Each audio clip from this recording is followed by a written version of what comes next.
드라마나 영화나 그 OST로 참여하시는데 본인도 너무 단종하고 잘 생겼으니까 배우로서 참여하고 싶다 그런 마음 안 생기시나요? 키워주세요. 私を育ててください。使ってください。 저희 옛날에 드라마도 많이 또 했고요. 저희 솔직히 좀 몇 번 이렇게 연기를 많이 해보긴 했었지만 어쨌든 뭐 앞으로 기회가 되면 열심히 해야겠죠. 네. 예, 앞으로 뭐 계획에 좀 그런 게 있지 않을까 생각이 듭니다. 예, 감사합니다. ありがとうございます。 제 곡 중에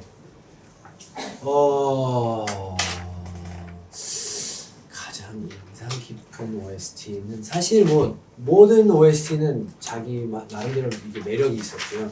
아시다시피 이게 드라마에서 나오는 그 감정과 그 스토리라인 따라서 그 곡이 솔직히 좀 더 이게 그 꽃이 피는 것 같아요.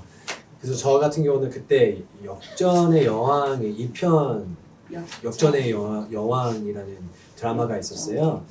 김남주인가요? 네, 그분이 나오는 드라마였는데 OST가 나온다고 해서 제가 그 드라마를 잠깐 봤는데 갑자기 거기에 빠지게 됐고요.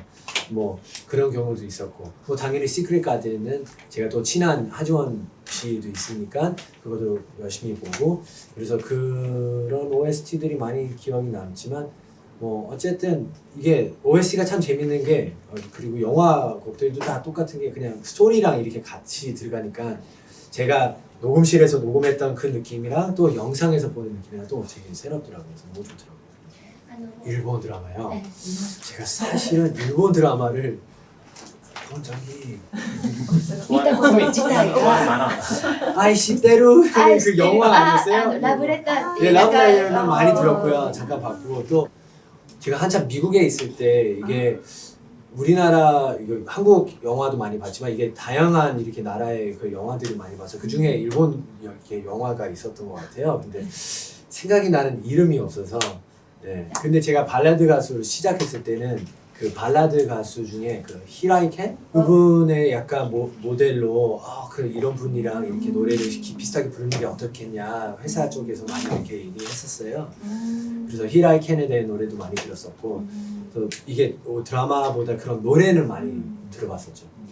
네, 감사합니다.